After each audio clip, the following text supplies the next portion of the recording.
Good afternoon and welcome to April's Overview and Scrutiny Management Committee meeting. If members of the committee would like to introduce themselves, Councillor Zaman. Hello, good afternoon. I'm Councillor Habiba and I'm the Chair of the Adult Health. Councillor Uppal.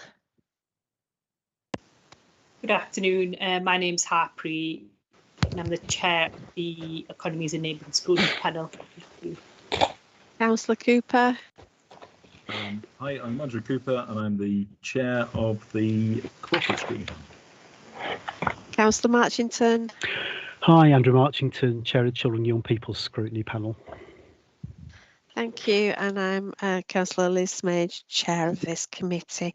And we also have a co-optee, a new co-optee who's observing the meeting today. So welcome. Right, minutes of the previous meeting then. Do we approve the minutes of the previous meeting, please? Yeah, okay, thank you. There's just an update on the low carbon housing pilot project. This went to Cabinet on the 5th of April and comments made by the committee at our meeting on the 15th of March were included in the report that went to the Cabinet meeting. Are there any other matters arising from the minutes? No? Okay, thank you. Does any member have any interest to disclose? No. And this is a meeting open to the public and is being webcast live, and the recording will be able to be viewed after the meeting via the council's website. We've no notification of any deputations or petitions, and we've no notification of any public questions. So we'll move to item 7 then, please. No, where am I? Item 6. Getting my numbers mixed up there. Item 6 then, which is aspire, achieve and include the Kirklees Employment and Skills Plan. And for this, I believe we've got Gillian and David Shepherd, Gillian Wallace and David Shepherd, with apologies from Councillor McBride. So David, are you going to open, and then Gillian, are you going to follow on to introduce this? Thank you. Thank you very much, Councillor Smage, and yes, thanks for having me and Gillian along to the Scrutiny Committee today. We have discussed the paper with Councillor McBride, but as you say, unfortunately, he wasn't able to be here today. But he's certainly discussed the paper and is in support of the paper that we've got before you. But what we wanted to do was to set out the employment and skills plan at this point, so there's an opportunity for discussion to influence the plan moving forwards, because this is around a co-produced plan. We've spoken, as Gillian will set out in the presentation, we've spoken to a number of different stakeholders to bring the plan forward in its current guise. It's not to say that it's complete or indeed ever will be complete, because we will be in a process of amending and updating as we move forward, but we do want to have a plan that represents Kirklees, that ensures that people have got the skills pathways that are relevant for them, but also fit with our employers within Kirklees and fit with their needs in terms of their workforce needs for now and into the future. As we know, we're coming off the back of the pandemic, so that has impacted on the development and production of this plan, as Gillian will set out. It set us back a bit, but it's also allowed us to have a period of pause to reflect and to listen again and to develop the proposals that we think are right for now and moving into the future in terms of Kirklees' employment and skills requirements. So hopefully you will see that the plan is relevant, that it is definitely, I would say, locally specific. It's not one that you could just lift and place any place within the country. It does hopefully meet the needs of people within the Kirklees district as you will see them.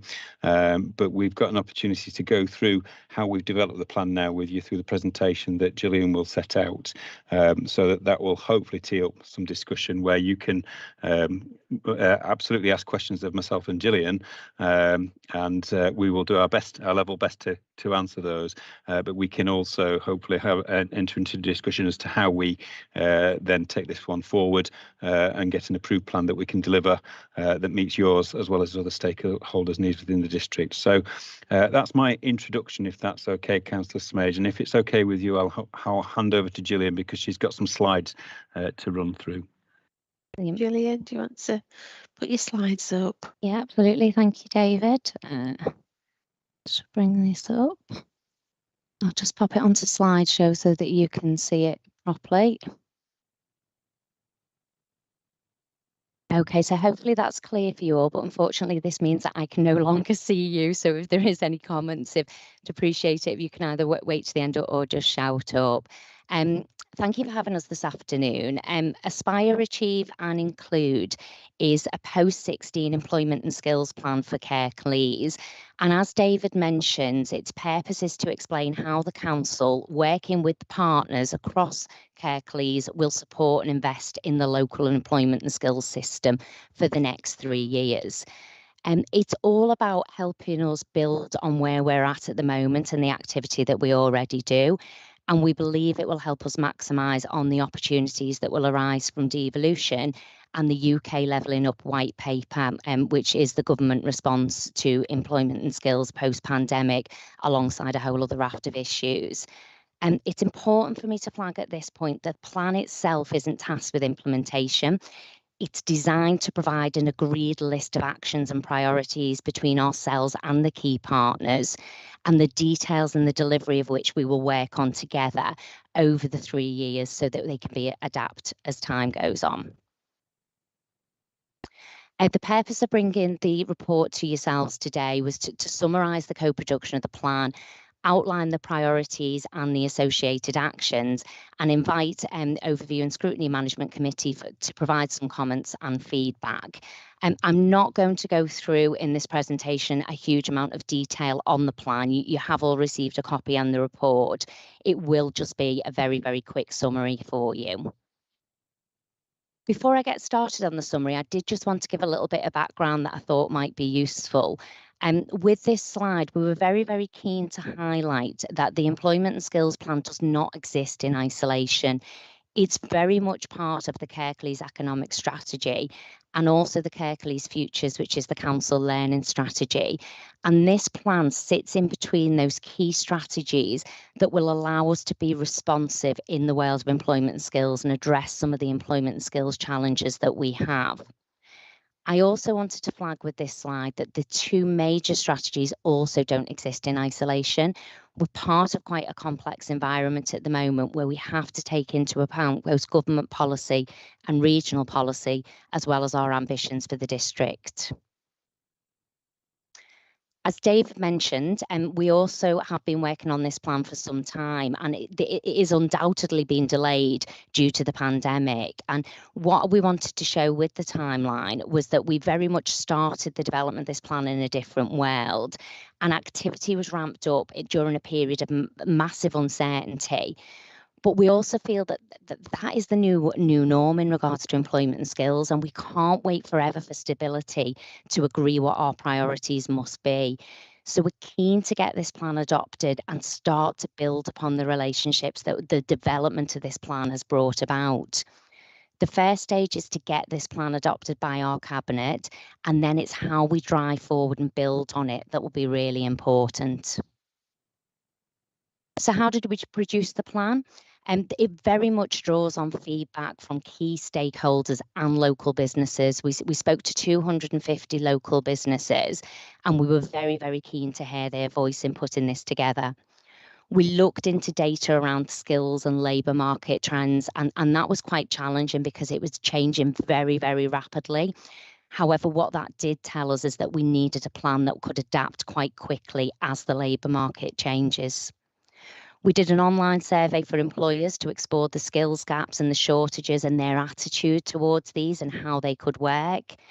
And there was a lot of stakeholder engagement where we had an initial list of key stakeholders, and consultees were given the opportunity to contribute in person, by telephone and in writing, and group sessions were also facilitated.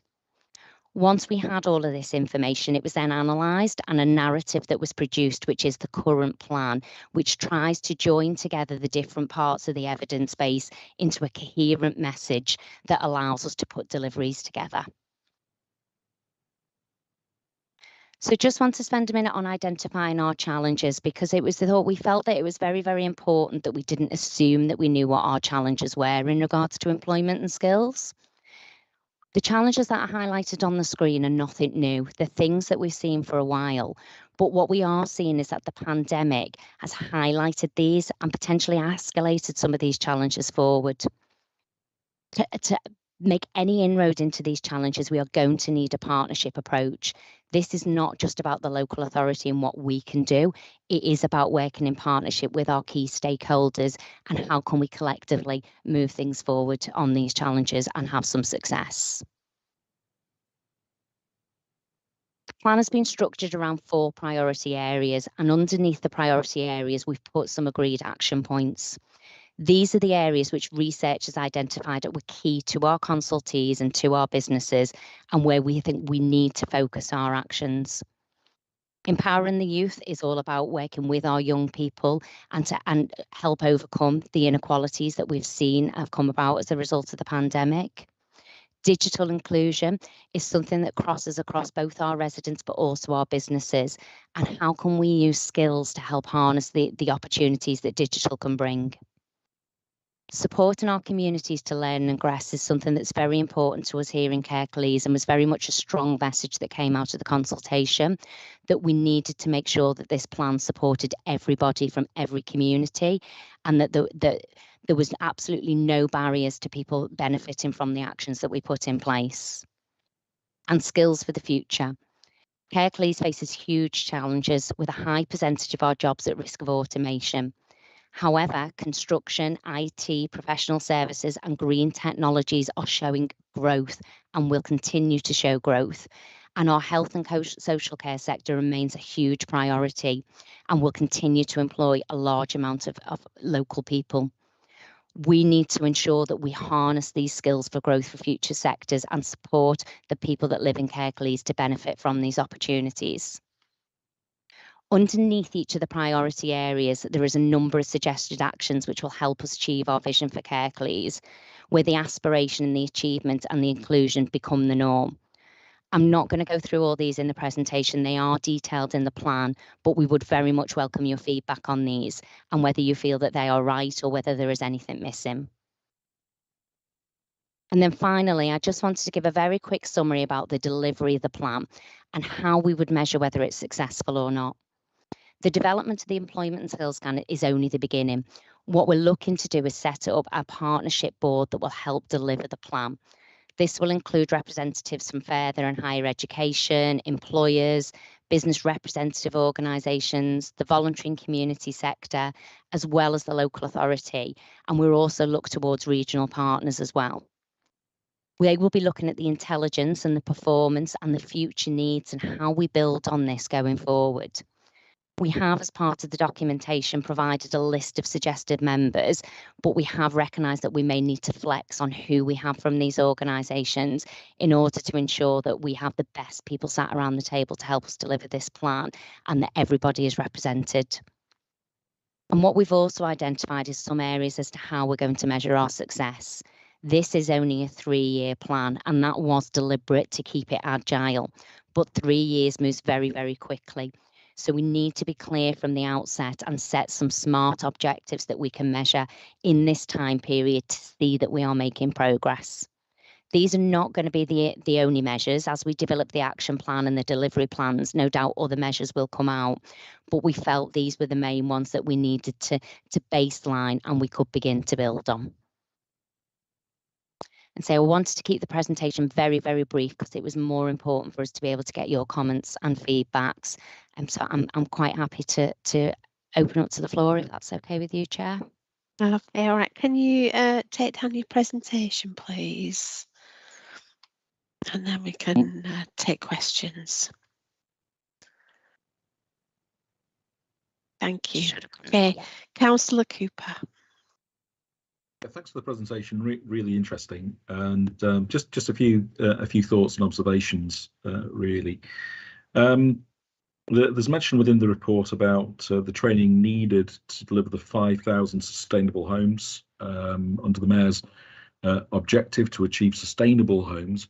One of the problems is that sustainable is a very broad term, and standards which may be sustainable could vary quite a lot. So if we don't have a definition, if you like, of what is sustainable, then we don't know what to train to. And I've been an advocate of the Passive House standard for new build housing.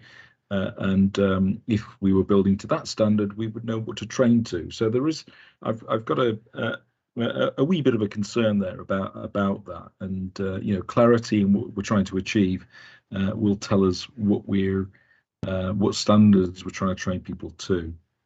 So, but similarly with retrofit, there's a huge gap in terms of the demand for retrofitting housing to reduce emissions, and the amount of people and businesses out there to do it. So that's a huge area that we could exploit and help people get a job which they could build their whole life upon. I'm quite sure if they have those skills.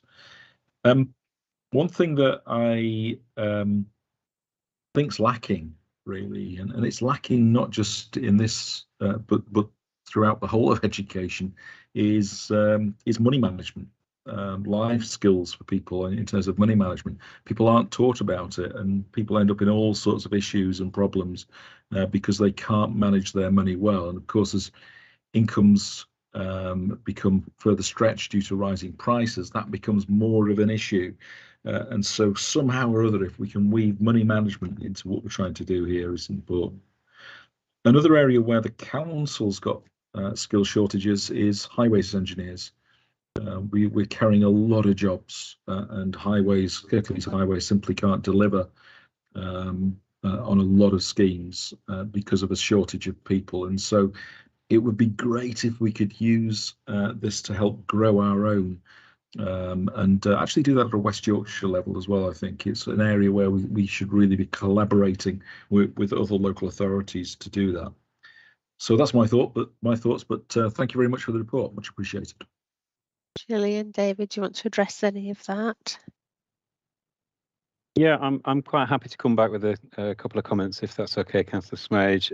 I absolutely understand Councillor Cooper's point around definitions, particularly around sustainable homes, and the Mayor's, when the Combined Authority Mayor, Mayor Brebbin, set out her pledges initially, she spent some time understanding what the definitions were, and as Councillor Cooper rightly points out, there are any number of different definitions of sustainability. I think what we're interested in here, as Gillian said within the presentation, this is a growth area in terms of employment, so people across our district can benefit if they have the right skills pathways. So there's one thing around whether the council and the Combined Authority can land on a definition which would be simpler for everybody if that were the case, but it's not the be all and end all, I would say. Ensuring that people within wider Kirklees communities have skills, whether they're skills around construction, and techniques, and Councillor Cooper talked about some of those. So passive houses, one construction method, but this is beyond that in terms of the skills uplift that's needed. We need behavioural coaching skills. So for people who are able to work with people who are changing, whether it's their fuel source in a residential setting or in a business setting, those are different skill sets that are needed, and they are jobs for the future in order to help people move forward. The finance that fits around any of these projects, there are different skill sets that are needed there. Some that are quite traditional accountancy and financial management skills that will be picked up within this employment and skills plan. So I would say that having an eye to the future as to what the jobs for the future are likely to be is probably where we're at with the plan. But I do take Councillor Cooper's point that having a little bit more certainty around some of the definitions wouldn't be a bad thing, and I think we would probably all agree on that one. In terms of the council vacancies point that Councillor Cooper talked about there, I think what I would say is that that's probably more aligned to the council's workforce plan. Rather than the employment and skills plan, because our workforce planning, I would absolutely agree, there are big gaps in terms of where we can recruit, and Councillor Cooper mentioned one of them, which is within highways. These are technical posts, and often these posts are level 5 and above, so degree level and above. And as Gillian set out within her presentation, we're interested in level 2, which is sort of GCSE level, entry level qualifications. We're interested in improving level 4, not exclusively, but those are areas where our employers are telling us that there are skills deficits across the population, and also our potential employees are saying that they don't have the skills, or the data is telling us that they don't have the skills in those areas. So for the population as a whole, that's why we're focusing on those areas. It's not to say that there isn't an organisation issue, as Councillor Cooper sets out, but I would suggest that that's something that better fits with the council's workforce plan rather than the overall district employment and skills plan. Okay. Councillor Cooper, you want to come back? Yeah, just to quickly come back on that. I do wonder if things like highways engineering, I take the point about it being a higher skill, but if we're getting people on the route to actually thinking about that as a potential career, it might not be that it works for everybody, but having a taster program, explaining some of the key areas, what that's about, showing people how they can at 16, 17, 18 be looking at a career which will be one that is very likely to be sustainable for the long term. I don't think you can start too early with that, and I think there maybe will be some benefits in doing it. So though you might take 20 or 30 people to have a look at that, you might only end up with, who knows, 5 or 6 who actually go through to that. But at least they would have had an insight into what the job involves, and some of the basics that they would need to do to go forward. You, Councillor Uppal. Yes, thank you, Chair, and thank you both for the presentation as well. Very interesting indeed, and I'm glad to see that this is progressing and moving on, because I think we all know skills is a key issue for us here in Kirklees, as it will be across the country. Firstly, I just wanted to ask you about income. So one of the things that comes out of this, and I think we've known this for a while as well, is that Kirklees, there's too many jobs still in Kirklees that pay below the real living wage. We talked about money management before, but we know one of the key issues is just people having enough money to pay for the day-to-day things. So being able, having people on a real living wage or above is really quite crucial. I just wonder how you might use this partnership to really push the real living wage. Kirklees currently isn't a real living wage employer, although we're pretty close to that. And one of your growth sectors you're talking about or trying to continue is health and social care. Now, we know there's a couple of issues with some industries, and it's around working conditions, and it's about pay fundamentally, really. So I'm just interested in how you might be looking at that regarding skills, because we need people in a range of jobs. So what can we do to make sure there's a bit more fairness in that? And I know that there's some work being done at West Yorkshire level with a Fair Work Charter, and I presume Kirklees is in discussion with West Yorkshire about that. And then I also just wanted to ask you a little bit, you talk a little bit here about skills and training across West Yorkshire. And I just wanted to ask you about the balance there. We're not going to have all a great, diverse and range of jobs just here in Kirklees. So how important is it also about making sure people can get to jobs across West Yorkshire? And is that a key thing that you'll be looking at alongside this in terms of skills as well, working across West Yorkshire. So if I could just, and can I just ask you one more? Sorry, guys, I'm putting everything in together now. Just 2.14, where you're talking about the cost breakdowns. You said there are no specific costs identified in the plan. However, adoption of its principles and goals may mean future investment. Is that an issue at the moment, that there's no specific costs identified currently? Just be useful to get your thoughts on that as well. Thank you. David, Gillian? Okay, I'm happy to again start off with Gillian. If you want to come in, please do so. In terms of the points that Councillor Upall mentioned, I'll take them in turn. Around moving wages up, I think that's one of the key points. That's why we've been so keen to speak to employers and to have them to see that this is a plan that they can sign up to. We don't want to be looking at imposing something, because it's great to come from an idealistic perspective, isn't it? But then if you can't get people to agree, and the people who are actually recruiting most within the district to change their behaviours, we can have the best plan, but it doesn't really amount to much for the people of Kirklees if employers aren't signed up. So by going through this route, and for it to take longer, but have stakeholders, including some of our key employers within the district, from smaller employers who are the backbone of our economy through to the larger employers, we think that that's the right way, and that's certainly what I've experienced in other areas where I've brought similar plans forward. I think that goes hand in hand with your next point, which was around, well, what can we actually do with the employers? So I've worked on things like employers' pledges in the past, and they've been quite good actually for as far as they go, because it's something for employers to work to. They want a badge, they want to be able to demonstrate that they are a good employer and are recognised for that. So the work that's happening within West Yorkshire Combined Authority around a Fair Work Charter, we are interested in that to understand that how Kirklees as businesses can benefit from being signed up to a Fair Work Charter that we're signed up to as well. That and I do believe that as authorities, and public sector organisations, we're in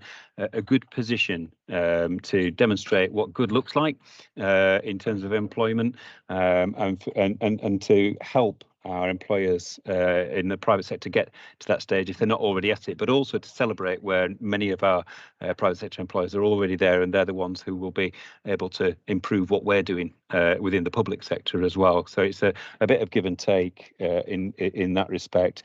Certainly your point around transport is very, very important, because employers don't necessarily respect local authority boundaries, neither do employees. People will go to where the work is, and particularly if they're able to get there, and we have a role within that. So ensuring that this employment and skills plan doesn't sit on its own, but when we bring forward later on in the year the transport strategy for Kirklees, and how that aligns with West Yorkshire's transport strategy, and we have something that makes sense for people on how they want to how they want to be able to get to work in the future, but also travel to learn as well. Raising people's horizons. I think many people on the call will appreciate that. Many people in the district won't necessarily think of whether learning opportunities outside the boundary of where they know, or necessarily employment opportunities, but we can make that a bit easier within West Yorkshire. We are in a tightly knit urban geography, and we do have or should have good public transport solutions that support people to travel to learn and travel to earn. So I think that there's further work to do on that, I would say, but I would like to think that we're going to be aligning those plans in future so that you can see that those plans are aligned. But more importantly, when people are wanting to get onto the next learning programme, that they can get there and they've got the support to do so.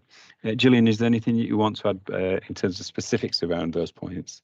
No, I think the only thing I'd want to add is to kind of reassure everybody that we work very closely with our colleagues at the West Yorkshire Combined Authority, and when we are feeding in skills and employment issues, and particularly skills shortages, we are feeding them into a regional picture, because we recognise that Kirklees doesn't exist on its own. It is part of West Yorkshire.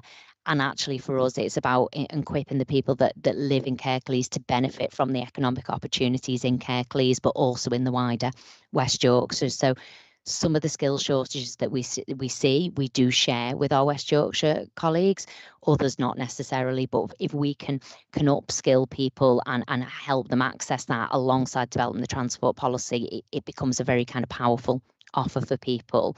And just to link that through to higher pay, and the key development to higher pay and people earning more is skills development. If we can create skill pathways that allows them to upskill into growth sectors, pay will increase. They are growth sectors and they're able to pay more. So ultimately that is the ambition, and one of our key areas is to improve the pay in people's pockets as a result of developing their skills. You want to come back, Councillor Powell? I mean, just very quickly, I agree with what you're saying, absolutely, and skills progression. We know what difference that makes to pay, but we're always going to have a range of people in different, levels of employment, and just having a fairness level, saying that actually people should be able to be paid enough to be able to live a good life. I think that's really crucial as well, and we need some of these things like social care. There's still a lot of work to do, isn't there, in terms of conditions and pay. And I mean, with the Fair Work Chart, it sounds like something that we're saying we'll be a part of. And I think you're right, David, for us to be able to say, look, we're at this level, we're doing some nudging here, and try and work with us, some private sector employers on that as well. I think will be crucial sort of going forward. So thank you. I really appreciate your response. Thanks for that.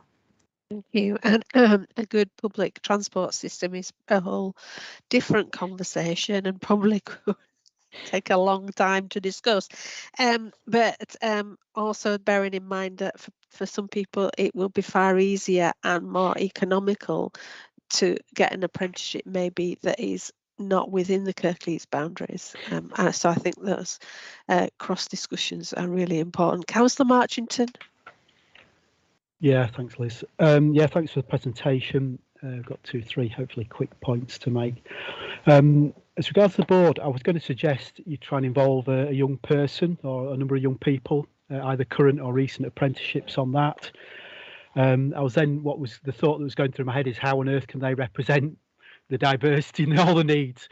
So actually, not just have someone there as an extra voice or just a bum on the seat, but actually a way of getting into and actually thinking about how you can best engage with children and young people about their needs. And then I was thinking, well, and also in terms of looking at the board, how on earth can the business representatives on that represent the 17,000 plus businesses in Kirklees? So I think you do need a voice there, but I really hope we've got mechanisms to find out about needs and engagement in that. That led me on to thinking about the needs of the businesses and how apprenticeships or other types of skills and training meet those needs. And I was just again thinking of what Andrew was saying about the skills that are needed around quality housing construction. And read article this morning about a lack of engineering skills. So just generic engineering skills leads into both of those areas that Andrew Cooper talked about. If you do that early, and then they might want to specialise later on, whether that's construction or that was highways or whether that's precision engineering. So what's the mechanism we've got for understanding the current skills and development needs of our 17,000 businesses? And also, we don't want to be training up to a job that's not going to exist anymore. I notice you risk about, jobs at a risk of mechanisation. So how are we predicting the future needs? And I think a 3-year plan is fine for being flexible, in terms of flexibility, but that needs to fit into a longer term strategy. If you've got a degree apprenticeship lasting 4 years, a lot of apprentices, most advanced apprenticeships are lasting for 4 years. So it's how does this fit into the longer term strategy for employment and needs? So I think, and the last thing, I don't know, this is just ad hoc. My perception is there's some real, when the way that apprenticeships were structured was changed by diktat from central government, and we want employers to be more involved with the way that apprenticeships are structured. That seemed to create a real problem in our colleges about how you do that. And where there's a place for the local authority to work with Kirklees Careers and the providers and the employers to actually say over a longer period of time, not just have it dumped on colleges and employers, but actually to say, let's look at how we're going to be creating the quality apprenticeships of the future in the next, within this 3-year timescale. Because unfortunately, a lot of businesses have got negative experiences of employing apprenticeships, which is unfortunate because it's a really good thing to do. And you've got young people who have got negative experiences, and actually a bit of thought, that kernel of a thought, but being planned and structured properly, will get a more positive outcome for most people. Thanks. David and Gillian. Okay. Yes, I'm happy to come back on Councillor Marchington's points in terms of involving young people and businesses. I think Councillor Marchington makes a very good point. You'll see from the people that suggested in terms of the membership of the board, there are some proxies on there because for that very point that Councillor Marchington makes, it's very difficult to get meaningful engagement from, say, a business representative to represent a sector, let alone the whole of businesses. And there are so many businesses within the community, and similarly within young people. I think the main point for me is to ensure that both young people's and business voice is heard, and that whether it's through a board or whether it's through the arrangements that feed into any decision-making body, that their voices are heard in the way that we're doing, bringing the results of stakeholder engagement to you today, that you can rest assured that we have spoken at length to businesses, that we continue to do so, and that we will continue to engage with young people. If we can get that representation, then fine. But what I've found in other areas is it's quite difficult because for instance, you're asking businesses, particularly the smaller and medium-sized ones, which are, as I said before, the backbone of our economy. You're asking those businesses to give up time to attend meetings, and the thing that they don't have is time to do their business, let alone attend meetings for other purposes. It's not so that they don't value that; they absolutely do. It's just a question of time. So I think we have to make it very easy for businesses' voice and engagement in this process, and similarly for young people as well, that we make it easy and we ensure that that their voice is absolutely heard and acted upon. There are a number of ways we can do that in addition to having people on boards. We have a key account management arrangement with thousands of businesses in Kirklees, both ourselves, but we also work with other business representative organisations, whether that's the Chamber of Commerce or others that represent businesses. So there are a number of ways that we can have that.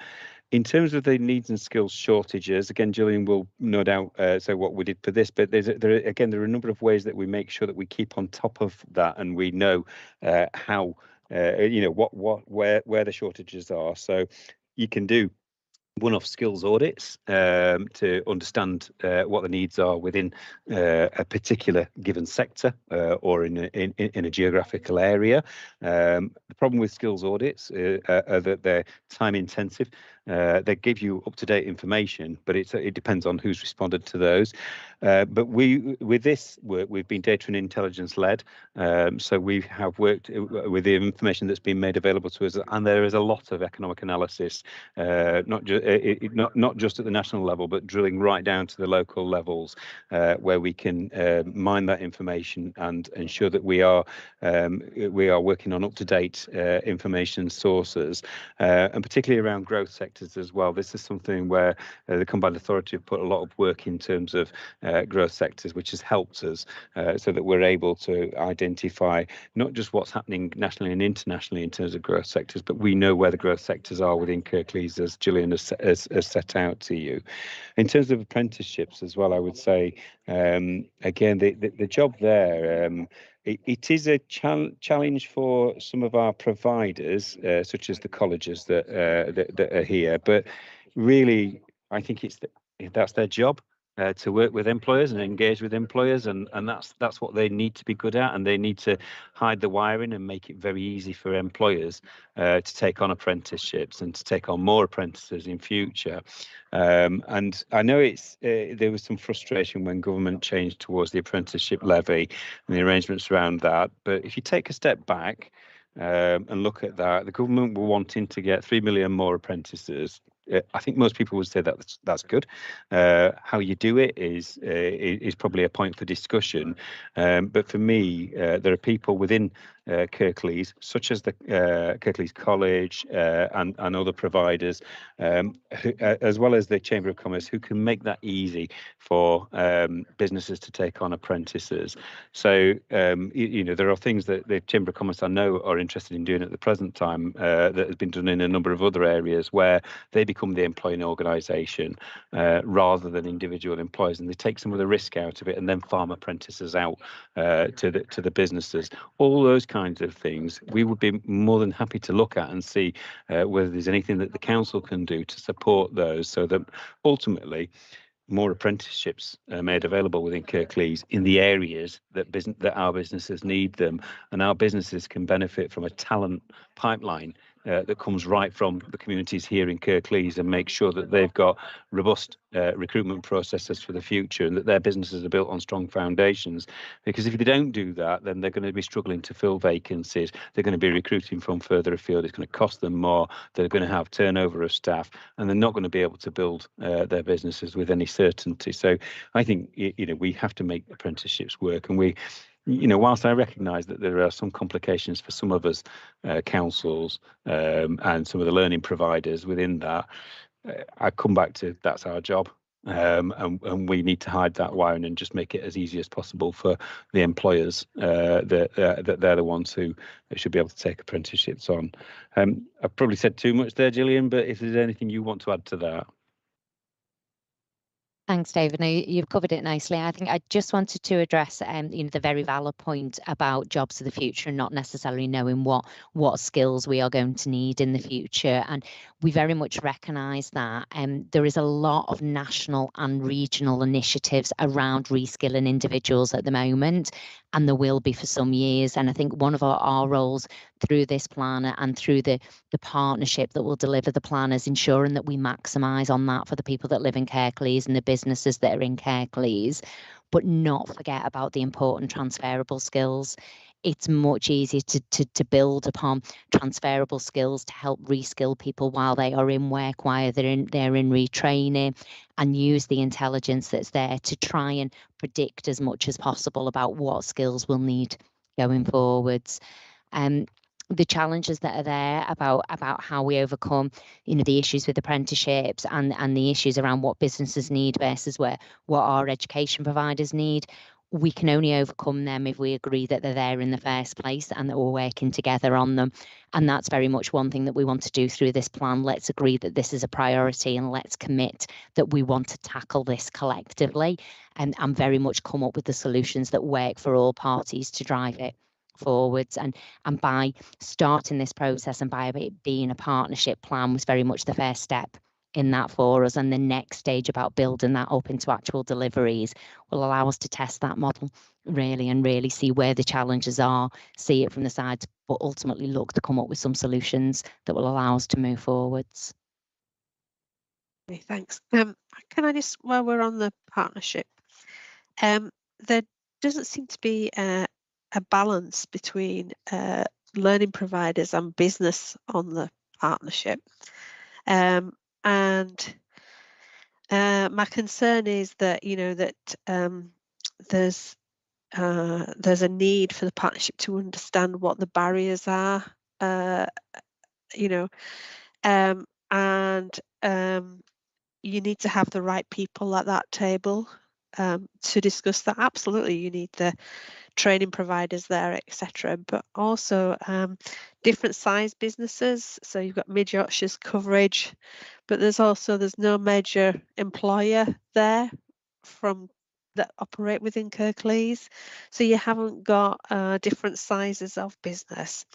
And also you talk in your plan about health and social care. Well, you've got health represented here, but you haven't got the social care aspect represented here. And so you're not understanding what the barriers are, etc., from both health and social care as a whole system. And I think that is important with your plan. You're talking about a whole system, but you're not listening to the whole system. And I think that is an important thing. Can I just also ask, while I'm on a roll, also you talk about providing digital hubs and digital champions, etc. Well, libraries used to do this sort of thing to provide digital confidence to a range of people. And I would have hoped that they were restarting that. But you haven't actually got how people actually get the confidence to apply for jobs. And we used to have a lot of help in the libraries for people to actually apply for jobs, because that is a skill in itself. You're talking about digital health, digital hubs and digital champions, but not actually how you actually get help to apply for things. Okay, but one of my main concerns is this balance on your partnership board. I'm bringing Councillor Zaman. Thank you, Liz. Thank you for the presentation. It's really good to see that we've got this initiative, being formulated. My question really is that in terms of young people that are categorised as the neat ones or BAME communities, how are you going to ensure that they actually apply for this process, bearing in mind that the skill levels won't be there for them to be able to get through the process? Now, in terms of once they're in the process, how are you going to ensure that there's certain barriers that they're able to overcome to ensure that they're in sustainable employment? Because if the jobs aren't there at the end of it, then how are we going to measure the success of this scheme? Thank you. Gillian? Yeah, okay. So, I think there are some good points there in terms of ensuring that we reach across Kirklees communities, particularly those that might be more excluded from mainstream processes. And this particular employment and skills plan, as Gillian set out at the beginning, that is definitely one of the things that we want to do. We want to ensure that this is reflective of Kirklees, and we do have BAME communities that are, in terms of the data that supports it, that don't necessarily have the opportunities or the success that you would see across Kirklees communities. One of the things that we want to ensure, though, is that there are a number of different pathways available for people. So there's not one process here. What we're wanting to do is work across a range of different providers and ensure that employers work with us so that people can see that there are opportunities for them that fit with them. If there are particular learning needs for people who haven't found that traditional schooling has worked for them, then this plan is set up in order to offer different opportunities. So that might be in a college situation. It might, as Councillor Zaman says, be an apprenticeship opportunity, working within an employer's environment, something that may well fit better for people who have found that the traditional schooling environment didn't actually work for them and didn't get the best out of them, and provide the best opportunities that they could excel. So we don't want this to be seen as a process as such. This is an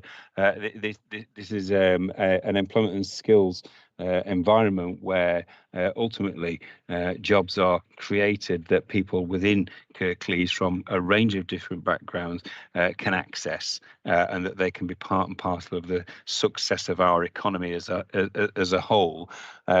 If there are, this is the huge undertaking that Gillian's set out here, but we're not starting from a zero base here. We've got some very good providers, not just Kirklees College and Greenhead and Huddersfield New College, but we've got a range of different providers that are working, such as C&K Careers, that are working across different needs groups. And there is a specific piece of work that C&K Careers have been doing across West Yorkshire that identifies the people who are classed as NEET or not in education, employment and training at the present time, and what they're doing and what their needs are in places like Kirklees and elsewhere within West Yorkshire, so that we have specific plans for local areas that meet with the local requirements, so that we're not lifting something that's appropriate for people who are not in education, employment and training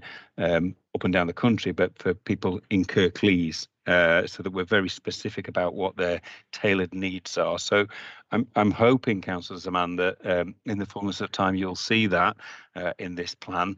It's difficult to represent that in a single document, but if there were any issues, I think that the governance arrangements that we've set up here should ensure that there's a continual dialogue there where we can seek to improve and ensure that if we don't get it right first time, that we do ensure that we have a continuous improvement approach here, because let's not forget that the learning providers that we're working with, some of them will be Ofsted inspected, so they will be expected to be working to exacting standards in any event. Okay. Okay, Councillor Paul. Yeah, thanks, Chair. I just wanted to quickly ask about the older sort of jobs market. There's quite focus on young people in the plan, you know, rightly so, given some issues around COVID and stuff. I know you've got a section here where you talk about expanding the offer of support for people who've been out of work for a long time. You also talk about older unemployed residents. I think it says here that over 50s are almost 3 times more likely to be long-term unemployed than other age groups.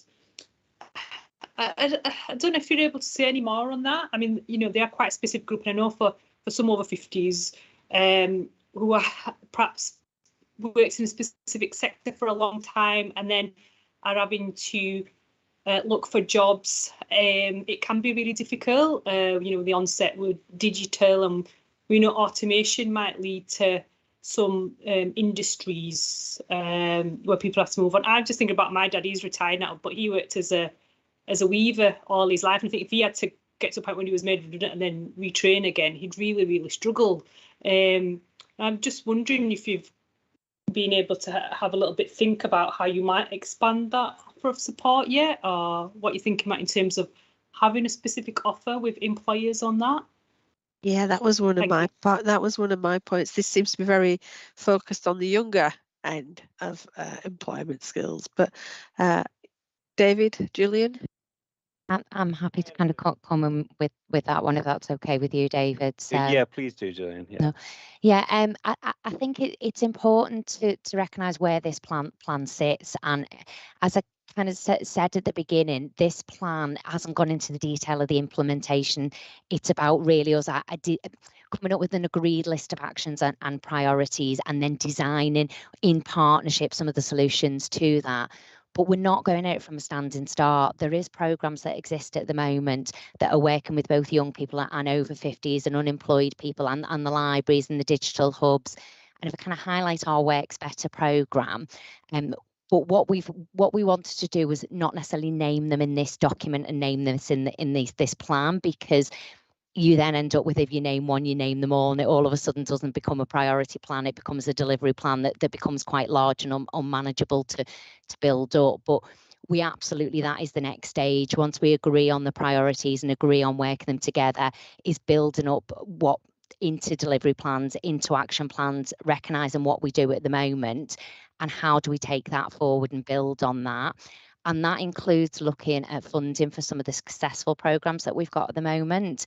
And we've very much benefited from accessing European funds within Kirklees to deliver a lot of our employment and skills activities. And we will continue to do so until the end of the transition period in 2023. This is about what's next. How can we agree on what our priorities are to allow us to bid for external funding going forward and shape that? Very much take on board your point about over 50s, and maybe we need to draw that out a little bit more. We have a section that's about empowering youth. However, our over 50s is probably within the other section about supporting our communities and to advance and learn. So maybe we need to draw that out more, because I think as this has developed, that has become a bigger group and a higher priority group. And when we kind of started the process of developing the plan in the midst of the pandemic, youth unemployment was very, very challenging. It's fluid and it is changing. And what we've seen now is that over 50s not returning to the workplace is one of the major gaps that we have at the moment. So I think we very much take that feedback on board and look as to whether we need to draw that out as more of a priority group as we go forward. Yeah, thanks, Gillian. I think your point on EU funding is like a really key one. I think it's the Shared Prosperity Fund, is it? That's coming in. Yeah. I don't know if do you have any more detail on that in terms of like, do you expect there to be a gap in terms of what we got from EU funding to what that would, because it's a lot less, isn't it? Yeah. It's a lot less. It's a different fund. The prospectus was only actually released on the 13th of April, so the Thursday just before Easter, which provides the detail around what that fund might look like and how that will work. So we do have a little bit more detail. We're just kind of working through that at the moment. Will probably be a separate item on the agenda at some point, but it is a significant change for us. But we're working very close with our West Yorkshire colleagues on what that might look like and how we best access that in Kirklees to ensure that we don't lose the benefits that we've had from the European fund, but we're able to build upon that and continue those successes. Good luck. Thanks. Thanks, Julia. Can I ask questions about your delivering the employment and skills plan? Because you say it's about delivery, but as we've said, if you haven't got it in your plan, how can you deliver on it? You've got your action plan, and then you've got what the Employment and Skills Partnership Board will measure.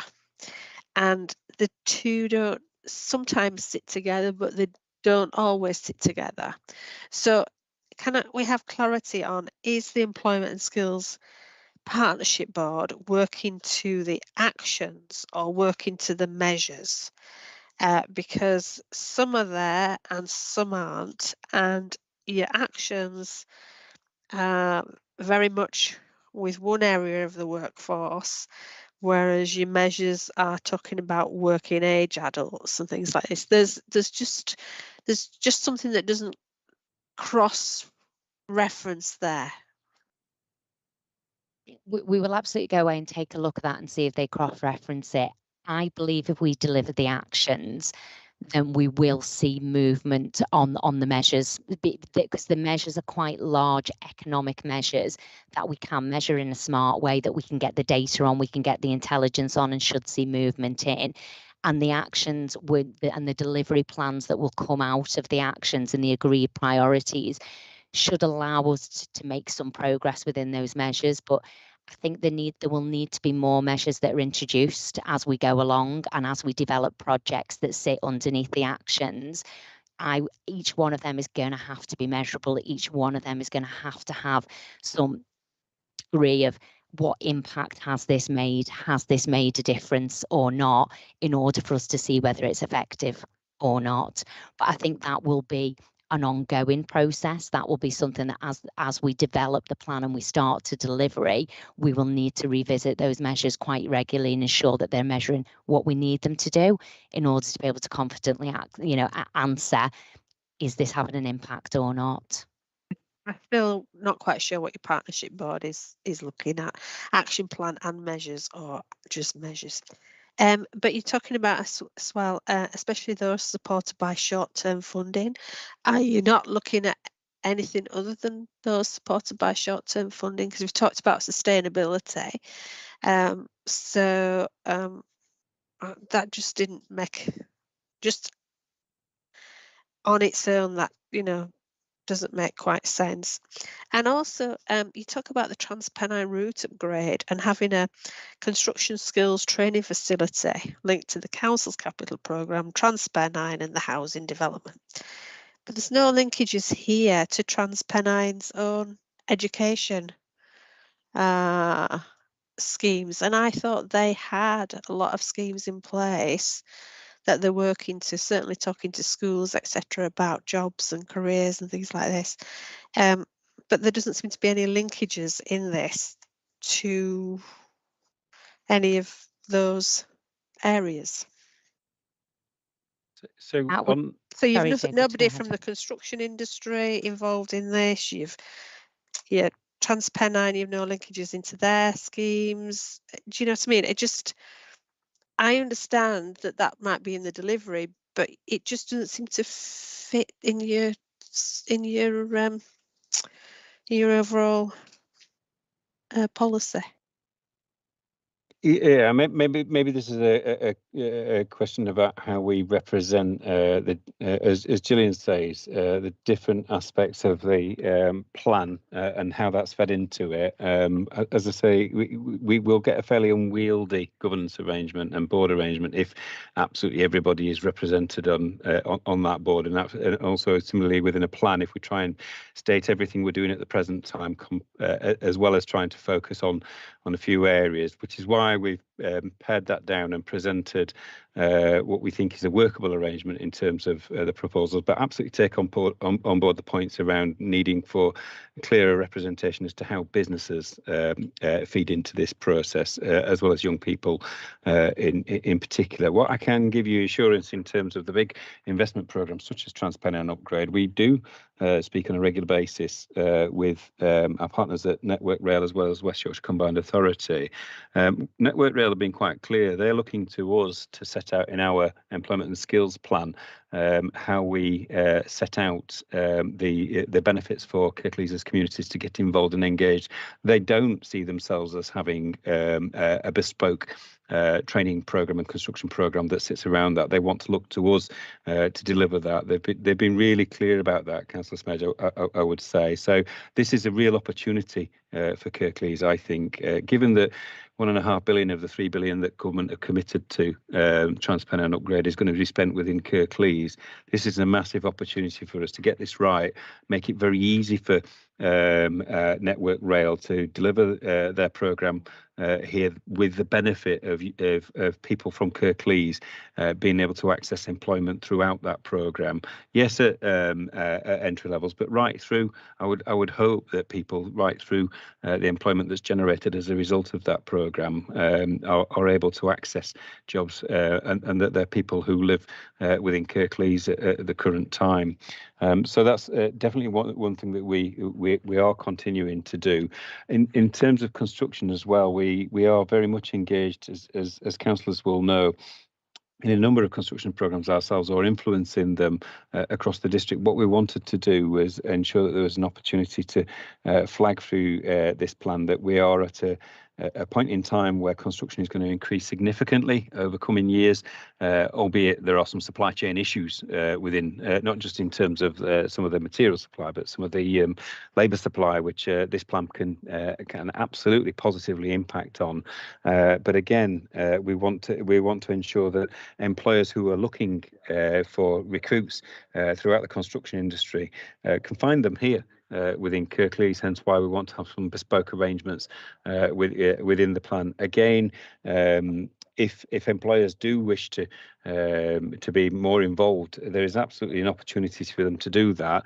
The issue, I suspect, and Gillian will be able to confirm, is that when we go out to employers, often they're wanting to demonstrate social value through their employment practice, but committing to governance and partnership arrangements is something that is often more difficult to get employers to commit to. Not impossible, and as we start to pick up some of the bigger programmes within Kirklees, I suspect we will be able to get more employers from those sectors involved. So, for instance, when the council appoint to some of the bigger programmes in months and years to come, I would expect that some of those contractors would probably want to give up some more of their time to assist with some of the governance arrangements that Gillian set out.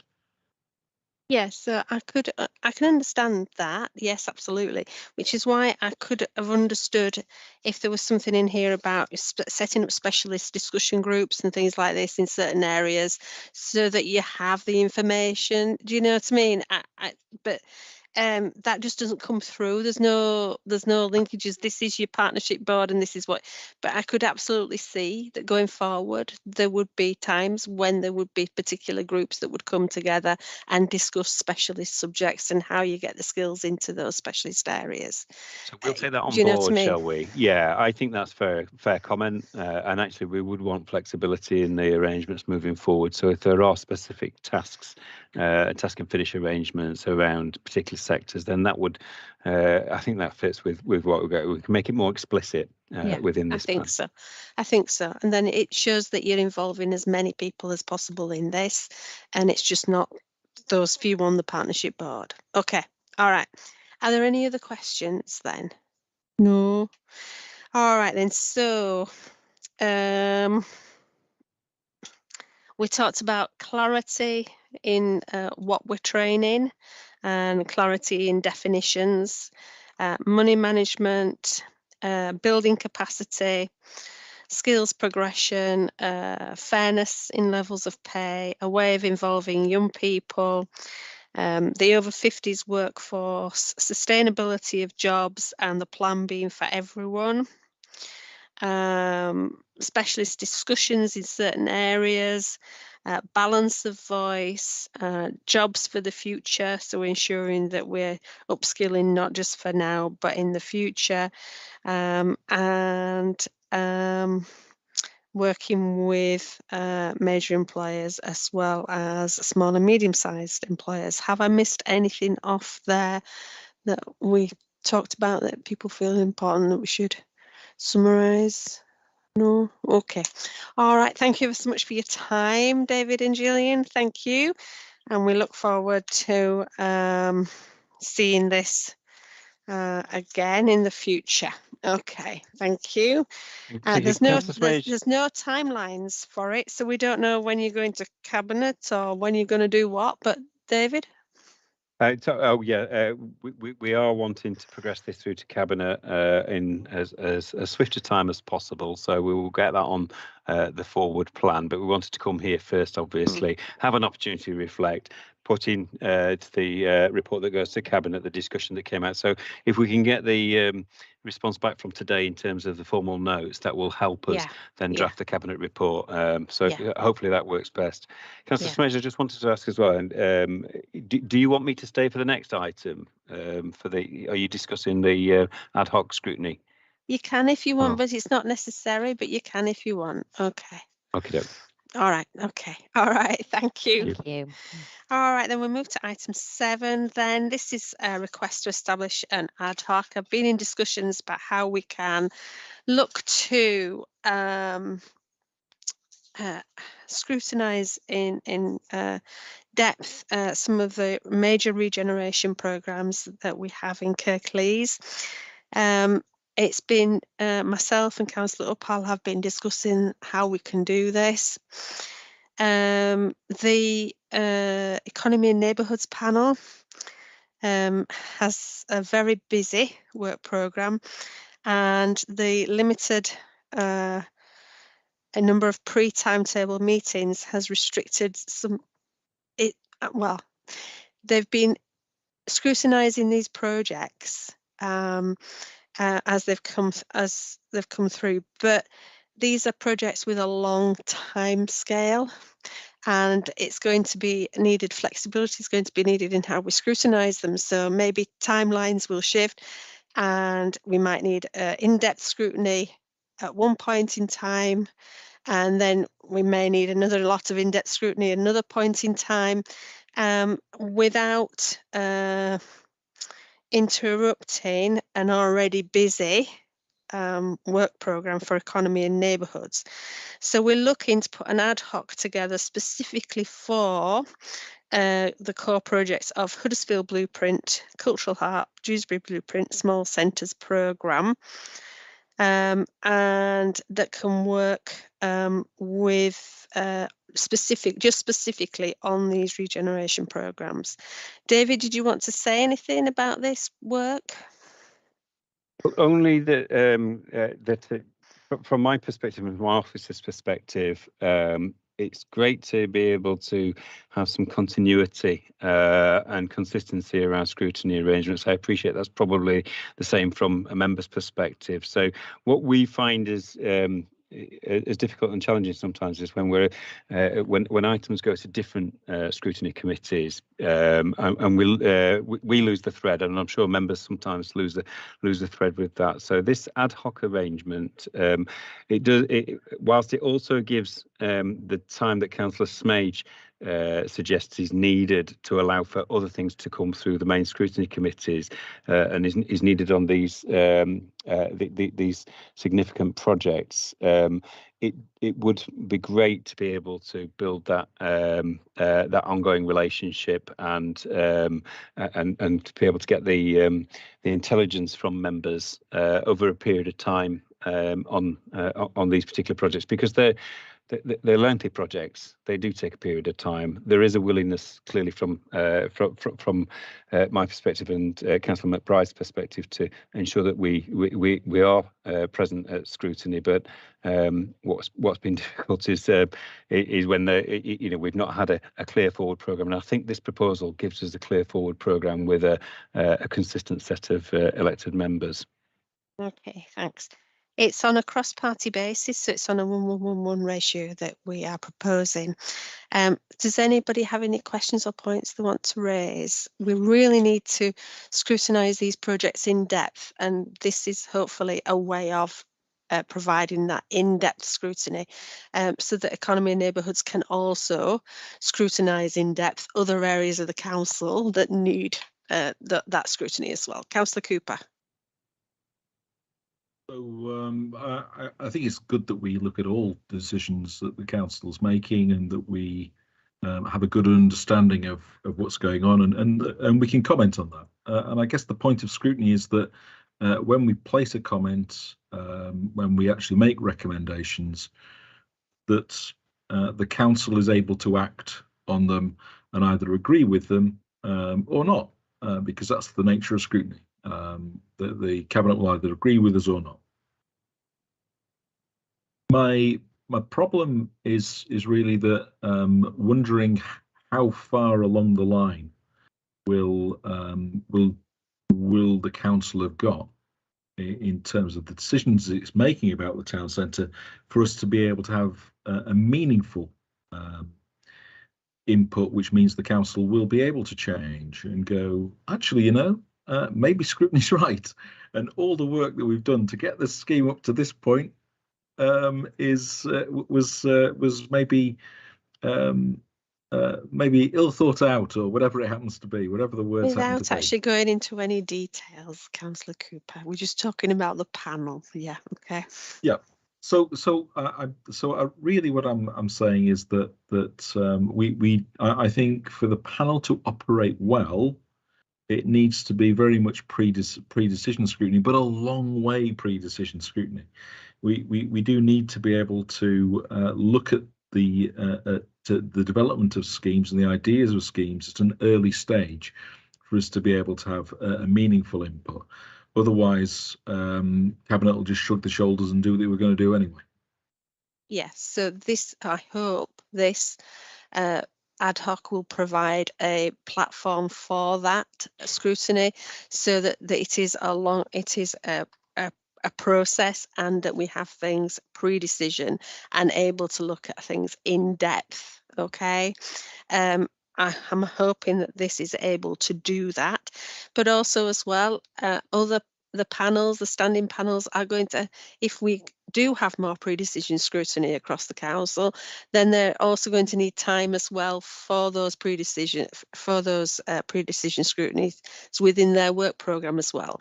So this hopefully will allow for a far more in-depth scrutiny of these very important regeneration projects. And if there is any crossover between work programs, then you will note from the report that that will be agreed by the chair of scrutiny following consultation with lead members. Okay. All right. So the chair of scrutiny will have discussions about any crossover on work programs. Councillor Marchington, you wanted to comment? No, it's fine, thank you. Okay, thank you. So can I ask then, are we agreed to set up the ad hoc for regeneration? Is everybody in agreement with that? Yeah? Okay. Thank you ever so much, David, for your time. We move on to agenda item 8, and this is just the work programme update, where we are at this moment in time. As we are at the end of this is the last Overview and Scrutiny Management Committee before the end of the municipal year. Can I thank you all for your participation? Well, it is, unless we get something urgent coming in. Thank you all for your participation, and can I also thank Sheila for all her support as well. Okay, all right. Thank you ever so much, everybody. Thank you. Okay. Bye.